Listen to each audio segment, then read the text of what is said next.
Welcome to the Banter Beans podcast. There we go. Okay, now I'm fully operational. Hello. Hello. Data, you took a day off. Wait, wasn't it 2 days? Or have I been asleep this whole time? No, I'm kidding. Restful, I guess. I slept. Remember that the day I told you I was going to take a break, I actually slept in from 9 to 9 or something like that. Oh, Jesus. Do you happen to have your Discord suppression on? Why? Do you hear my car? Hearing the car is fine. That's expected. I can actually remove that, but it's more like your voice gets cut out a lot. It could be suppression. It could be just my signal wavering as I drive, because I have been going under overpasses. Oh, okay. Yeah. Yeah, maybe the Google Voice call and recording will work out. How much does that cost? 0. It's free. Oh, it's free. Oh, well, we will try that next week. Yeah. So I'll sign it up. Sign up. Oh my God, are you okay? I was chewing on a mint. Sounded like you got choked. like it was genuinely. I don't care for the show too much myself, but if you've ever seen The Simpsons when Homer strangles Bart, that's what I thought happened to you just now. Minty Fresh Man came out of the tube and just took his big old hand around my throat. He's like, be fresh, be minty. Anyways, so I've added another topic idea, and it's one that you'll probably like. Okay, I'm all ears. Let me pull it up because it's foggy brain. Exciting. Data has an idea. Palworld server costs rising to 500,000 and more per month. Oh, I think we briefly looked at that. Palworld is monstrously more popular than I think anyone expected, especially the devs, which is hilarious and sad. But I guess it goes without saying that with the game being much more popular, they needed a lot more server space. I haven't done a deep dive or a full read of the article, but I'm assuming this to mean there are too many concurrent players and the devs are struggling to meet the server demand. That's about sum it up. Yep, pretty much. Well, it says per month, but it's only been, 1 month since it's been released? Yeah, 500,000 per month. That's going to quickly rack up, what, 7.5 mil in the course of a year? If my math is not stupid. 6 mil. I'm stupid. Or my original math. My brain went in the wrong direction. I was thinking like a quarter instead of just times 2. So yeah, 6 mil per year is the current projection. That's obviously wrong. Either we will gain or lose players throughout the year. Right now, the game is super hype, which is great. I would bet that by the end of 2024, we could probably expect to see half of those players drop off at minimum, with other games releasing throughout the year. Because everyone's got their preferences, and playing Palworld forever is not a thing. I don't believe. Would I be tickled pink if it replaced Minecraft in virality and popularity? Absolutely. Minecraft should die. Why? It's been around since I've been in middle school.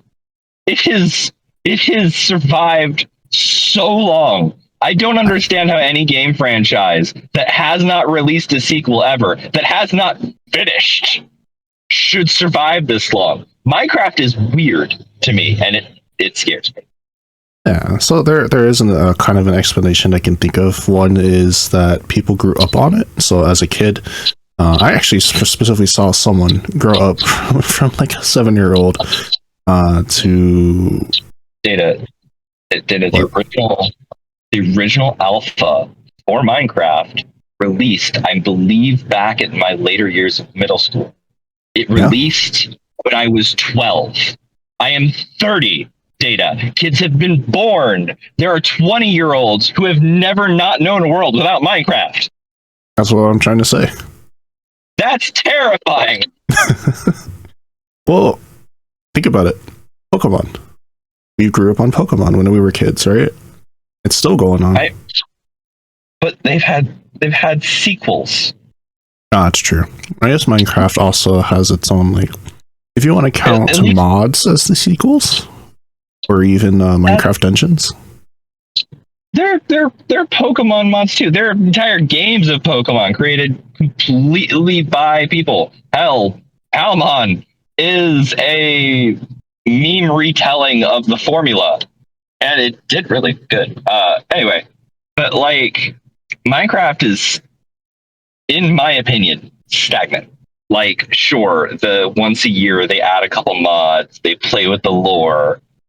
They've added a few bosses. There's the Ender Dragon. There's the fucking three-headed bitch boy, and then there's that dude from the deep that really isn't worth fighting. I'm told his drops suck. Like, there's 3 bosses. No, 4 if you count that fucker in the ocean. It's what? It's been around for a long time. I don't know, dude. Like, Terraria is on the same vein. Terraria is not doing as well. Terraria has become like a niche classic. People still play it, but its market is so much smaller. I don't know how we went from talking about how popular Palworld is to how much I'm frustrated Minecraft is still alive. That's fine. We go off on a tangents, and it is kind of related anyways. If you tie it back in the end, it's an essay, right? It's official. I don't know, man. Like, maybe I've got the wrong brain for it. Even when they're like playing games like VR Chat, where it's all about socializing and personal identity. How many times do I switch avatars in a conversation? Like, I get bored quickly of my existence. Isn't that a So I change my existence constantly. The same can be applied for my interest in games. Like, I will binge the fuck out of a single player RPG epic like The Witcher, and I will spend a month doing everything I could possibly want to do and exploring the game and beating it, and maxing out my level and getting my favorite gear. And I haven't touched that game since I beat it the first time. I absorbed everything I wanted from it, and maybe I'll go back, but I don't see me doing that anytime soon. And Minecraft annoys me because I've done everything, at least in one of its previous versions. Sure, the first couple times there was like a major update, they added a biome, or they added some new mobs, so I was like, oh, cool. But did anything really change? We got a new material for armor that takes forever to get, and you're in the same boat as with enchanted diamond armor. There's nothing to do. You can build a huge fucking house and fill it with all your stuff, and now what? Like, there's no, for me, there is no end game that is satisfying. Yeah. You know? For Palworld, I think this is why I got into this topic. For Palworld, it faces the same issue right now. We haven't gotten there, but from what I've seen, there is just a stopping point. You run out of towers, you caught every pal. You've gotten the best armor, you've maxed out your level, and the world is your oyster. When the story mode comes out, I'm looking forward to that, if they are planning a full-on story. Because it's going to add something that I'm going to enjoy delving into. But by the end of the year, their concurrent players should not still be costing them $500,000 a month. The short gap is players who should absolutely host their own servers. It'd be easier for you and me, because then you could hop on whenever you want. Players could enjoy the game at different rates depending on their lives. I know I work a 9 to 5, so it'd be fun to just come back and be like, oh, Data, you've made 1,000 fucking pancakes. Are you bored, buddy? 1,000 what? You cut out? Pancakes. You made flapjacks. Buttery, syrupy, lovely. Honestly, I have felt the difference between cooking in your game and cooking in my game. In my game, oh my gosh, it takes forever to make just one jelly-filled donut or bun. Are you still in a Are you still in the campfire and not the cooking pit? I actually just upgraded yesterday. Played yesterday by myself, yes, for the first time. I played yesterday alone too. Do you know what I did? What? I collected all the materials to make you an electric stove, so you're about to be out of date on your personal game again. Yeah. Aren't you excited? Yes, I am. I've realized I enjoy having everything unlocked and doing whatever the heck I want. Jumping back a little bit. So you're talking about how Minecraft is not really a sequel, right? Yeah, it's hardly changed in formula since it got bought out by Microsoft. Right. And so the other company, Floor, said that many people are jumping from Minecraft to Vintage Story just because of how in-depth and modded you can get, because, you know, as he said, the game was created by modders. Yeah, Vintage Story feels like a natural progression from where Minecraft was meant to go. I mean, there's a lot of extra shit because mods being mods. It's down to personal preference on what's been created and the skill of the person doing it. But in many ways, Vintage Story does do things like Minecraft does, but much more satisfying. Something I didn't think I would enjoy was napping, and that's with a K. There's something weirdly satisfying of making your first tools out of flint and snapping off the stone to build the shape that you need. Yeah, it's got a satisfying sound as well as you hit the rock against the rock. Oh yeah, you know you're doing something right when something as simple as making a spearhead becomes a group activity.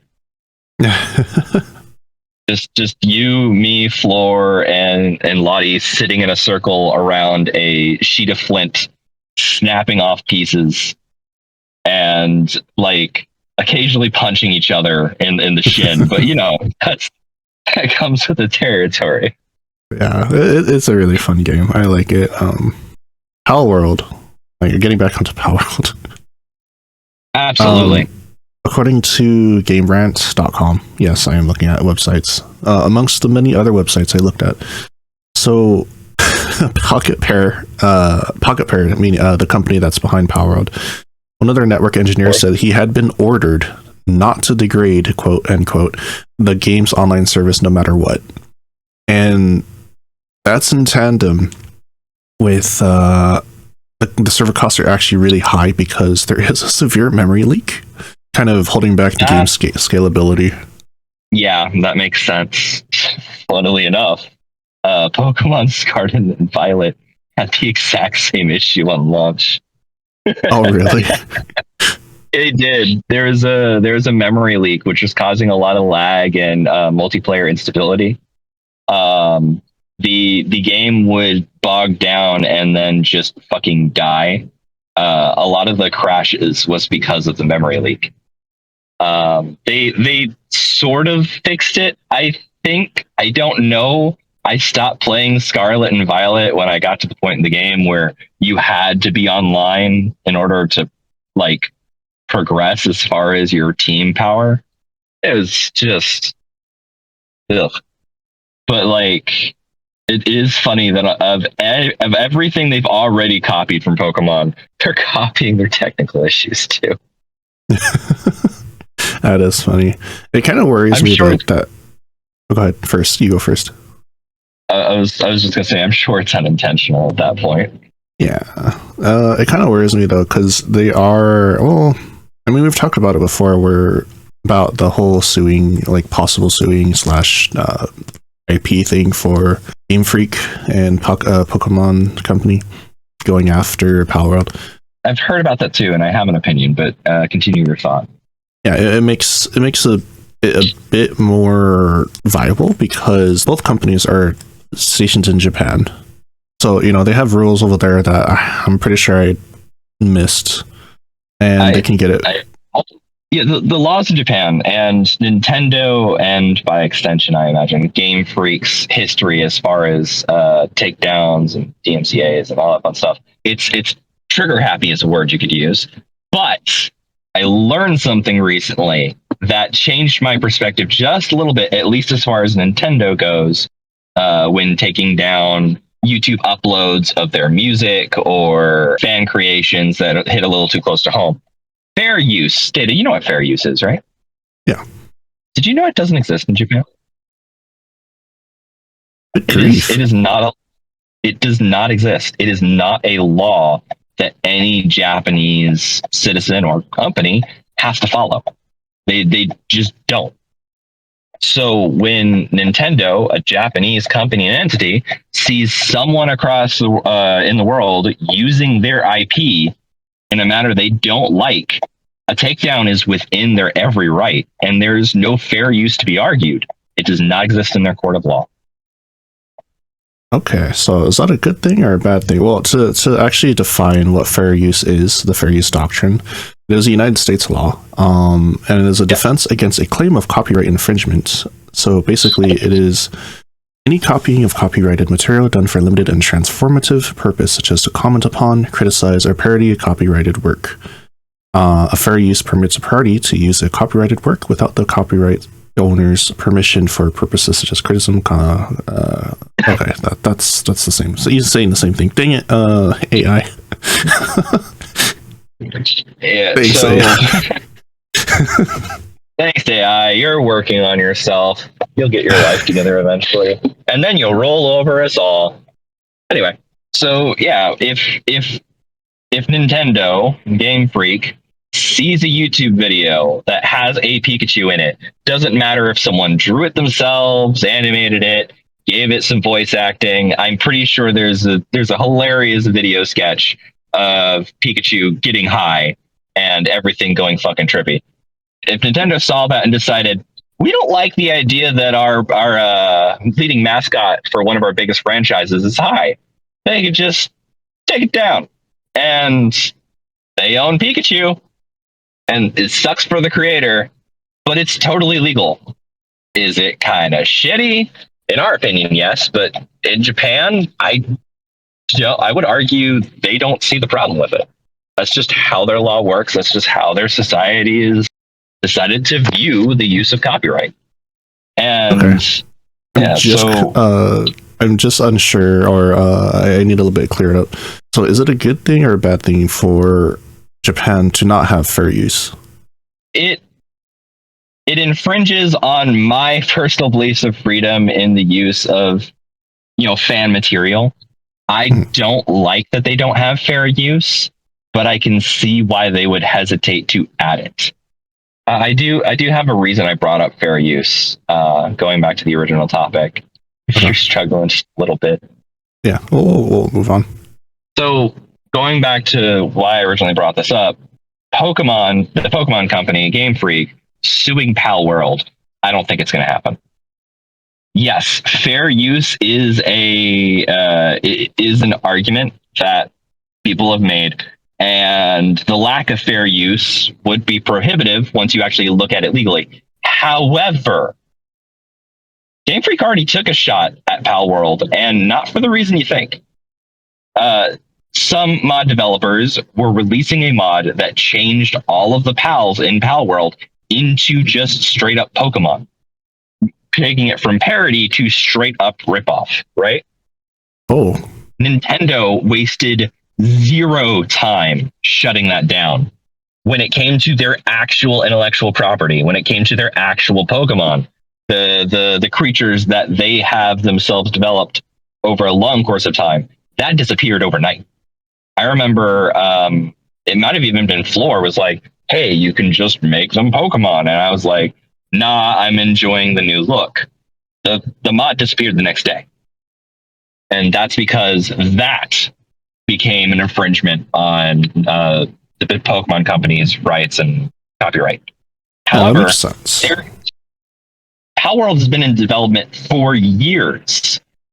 Game Freak and Nintendo have had a long time to come after them. A long time. They could have shut it down the moment they saw the first, I don't know, Eevee clone.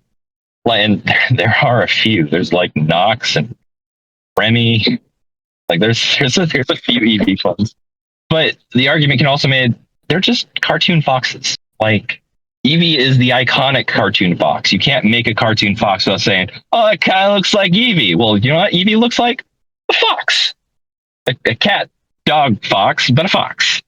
The fox is Sue. Look, Mother Nature has a beef with everyone's shit at this point. But my point remains, I don't think we're going to see a major lawsuit against Palworld, not unless they do something absolutely fucking insane, like just start ripping total assets and recoloring them. They've come close. I think I mentioned during like a side-by-side comparison between some Pokemon and Pals, they found that one of the Pals use hair that looks to be almost a one-to-one recreation of the actual, what's it called, mesh from another Pokemon. I'm trying to remember. It's the Pokemon that was used is this. It's one of the gen starters that turns into sort of a siren with a clown nose. I forget what she's called. Primarina, actually. No, I think that's it. Primarina. Another one of the pals just use her hair, the mesh for her hair. It looks like that. It's like very minor differences of a couple of the triangles on the mesh itself, but all the waves, the spikes of hair sticking out of the braid, like it's uncanny how similar they look. You could probably find plenty of reference images on Reddit and just on the internet in general. But even that, the Pokemon Company is silent, dude. We would already hear about a filed lawsuit. Unless it's completely behind closed doors and already ongoing, nothing's happening. And when it comes to a company as big as Nintendo and its subsequent companies like the Pokemon Company, they can't issue a lawsuit and go to court without everyone knowing about it. For the most case. If there are examples of secret or quiet lawsuits, I just don't know any off the top of my head. I think our current obsession is safe, and I think that while the current concurrent rate of players is insane and awesome, and I'm super happy for them, I think that'll clear itself up in a year. Their server trouble should at least cut in half, unless they continue to release DLC after DLC after DLC at decent to free prices that keeps everyone hooked. I think there's talk of raid boss battles, there's talk of more pals to be added, and I'm really hoping for a story mode. I would honestly restart the game if they added a story mode that also gave you like extra tech points and experience. Like all of that would make me so happy. In the meantime, I'm gonna host a server for us. I'm just gonna pay for that. I'm gonna take a little bit off the load, a little bit of the load off of what did you say their company name was? Because it sounds like a parody of Pocketpair. Pocketeer. Pocketpair. Pocketpair. Jeez, You're cutting out a lot. I've realized that's because of my GPS. Hold on. There we go. That should shut it up. Oh. Well, before you jump on to getting onto a third-party server, the issue is even those are over encumbered by everyone. Right, but at the very least, it's coming out of the pockets of the people. And you know, the parallel gaming, like if you log on the server, time moves, even when I'm not there. Like that's super handy, and I love that. And those companies, I'm sure that this situation has done nothing but endear third-party server services to indie developers. Like, think of the business that's bringing in during a time where a lot of like AAA titles and even other indie services can just handle that server load. They've paid for their own setup and they're doing their own thing. And these third-party services, they got nothing from that. Palworld has brought in a lot of business for them. And yeah, they're struggling now, but do you know what they can do with all this extra income and extra attention? Upgrades. I don't know what. Exactly. Upgrade. They can add more server room. They can increase the total number of servers they have. Like, I'm not IT. I know very basic things, but I've seen those racks filled with basically computers that take care of all of the data load and keep everything running in parallel. My mind's going really badly. What's up? My mind is going badly. Oh no. But I imagine they can just add some more racks and more equipment, and that would lighten the load quite a bit. And then they just have that for other stuff. If the Palworld hype dies down even a little bit, they just bring it back, you know? Yeah. Kind of going back to the, like, how much it would cost. You said something about $6 million. Yeah, $500,000 a month times 12 months, with no player drop off. That would be 6 million over the course of 12 months a year. In 1 month, in Steam alone, that game has made over $200 million. So, yeah, they're doing pretty good. I don't know how big their company is and how much it costs to run the company itself, not just the server costs, but they might be doing pretty well. It is an indie company, and from just the people who were working on it so far, and the equipment and the hours, you could probably find it to back me up here. There was a tweet or just an outward message from the developer, like the lead developer. If this game flops, we will have to file for bankruptcy, and there's no telling what will happen to the game from there. Sure, they did mention that. Yeah, they went all in on this project. They had no hope. They did not. Well, they didn't. It's not they didn't have hope. They did not have high hopes that it would do anything more than break even, because it's a meme release. Like, it's a passion project that was just driven by, sometimes it feels like spite, but overall you can see the polish just in the beta release. Like, they put everything they had into making this game. And was it an act of love? Was it an act of hate? Who's to say? But we got something I think is genuinely fun, and that's really important. But the game not only did not lead to bankruptcy, they're thriving. They are in direct competition with Pokemon.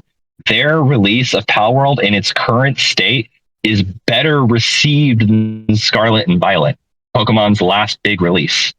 Like, sure, they sold more, but that's because the IP is established. That's because everybody has a Pokemon itch that's already a Pokemon fan. But I am not the only player who got Scarlet and Violet and asked, what the fuck is this pig slop? Oh. The constant crashing, the memory leak, the formula just stagnated. There were aspects that were different, but I couldn't say they were fun. For instance, in Scarlet and Violet, you're a school kid, right? You are a child attending school, and all of the regions around you with all the gyms just surround the school on all sides. There is an aspect of the game that is just being a student. You go to classes and you answer Pokemon related questions, and that is all it is. That is 2 hours of content. Yay, school! Right? And it's you either look up the answers online, or you've played the Pokemon game for so long, like I have, that the answers come naturally.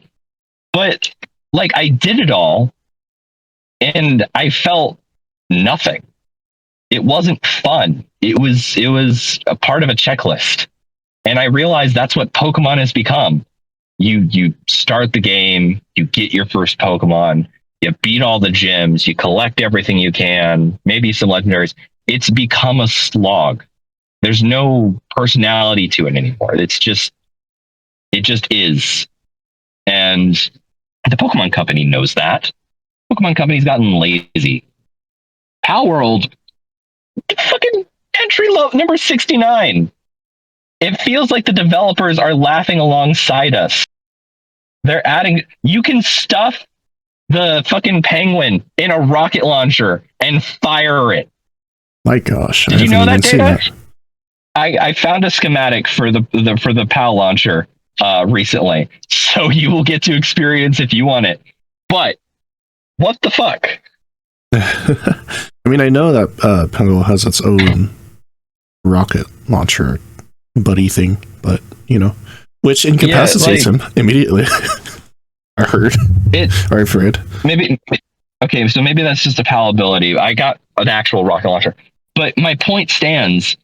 When I'm playing Palworld, I can see the developers having fun making it. Like when I look at Pokemon, I just wonder if any of them hate their jobs. Like that's the distinct difference I have with both games right now. One feels like it was fun from start to finish, and I am enjoying every moment of it. The other one just feels like it was the yearly remake or whatnot. Like, I don't know, man. I'm starting to just piss on the Pokemon company. But yeah, like Palworld is in a good place right now. And the subsequent players, the lawsuit that isn't coming, no one should expect that to come. If it actually comes, it's not going to go soup as well as the Pokemon company could hope. They don't have much to stand on aside from similarities. And in the worst case scenario, they just reskin those pals. That's it. They just replace them. Right? That's a no-brainer. Then everyone's happy. It's fine. Maybe at worst they have to pay some punitive damage, which we've seen that before, and that's usually only a couple mil. They've made that in fucking spades.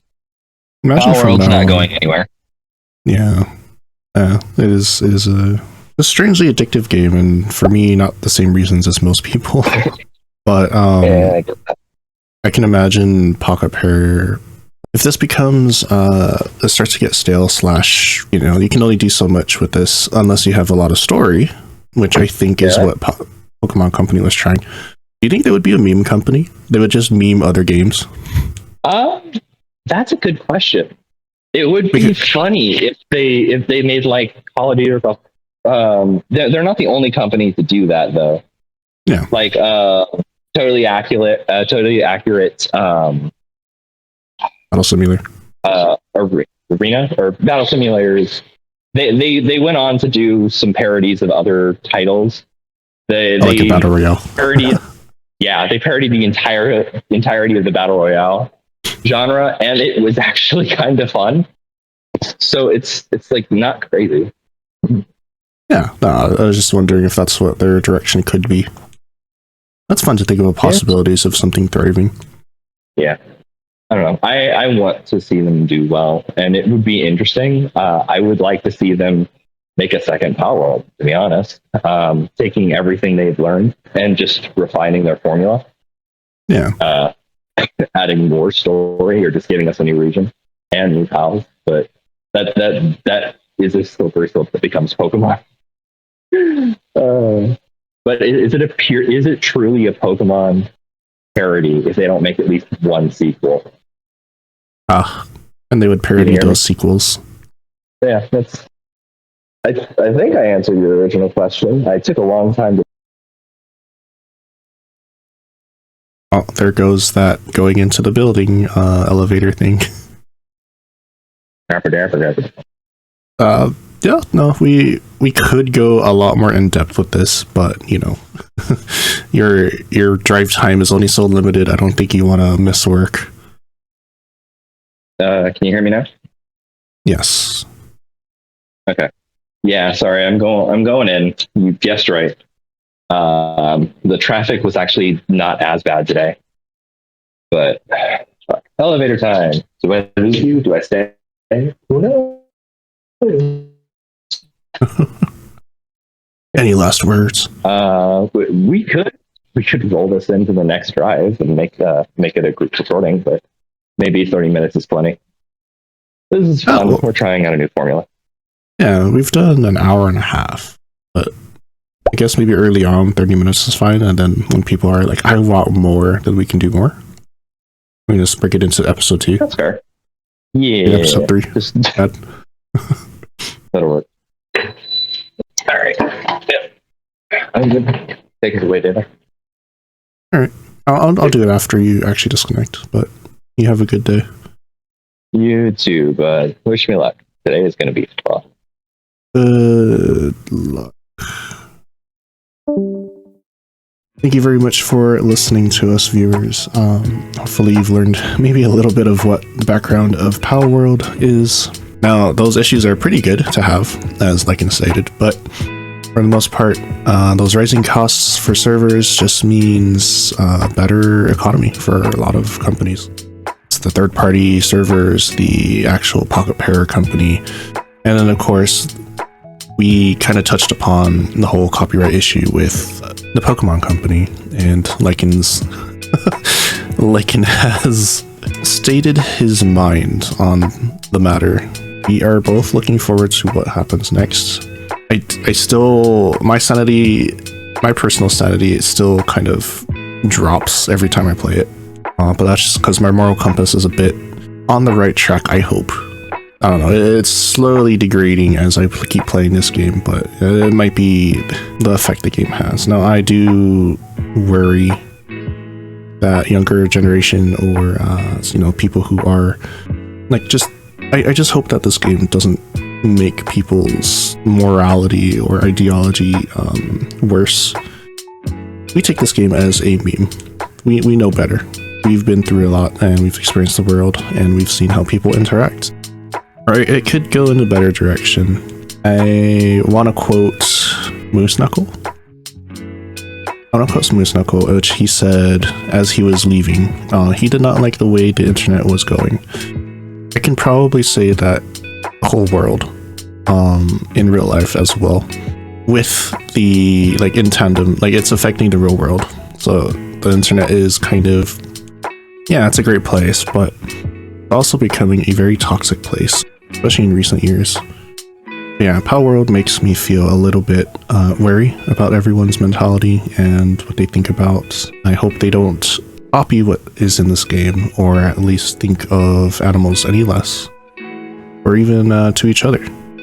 The world can be a very scary place, and I hope to cut out a corner of this jungle of the internet we have with a good time, something that's enjoyable and not toxic, which is becoming kind of rare nowadays. Hopefully your drive to work was at least entertaining or knowledgeable. So, in any case, thank you again. Thank you for listening to the Banter Beans podcast. If you've enjoyed this, subscribe to our podcasting channel for more future episodes, or check out Data's main gaming channel to see what we and our friends are up to on a normal day. Until next time, we hope to see you again.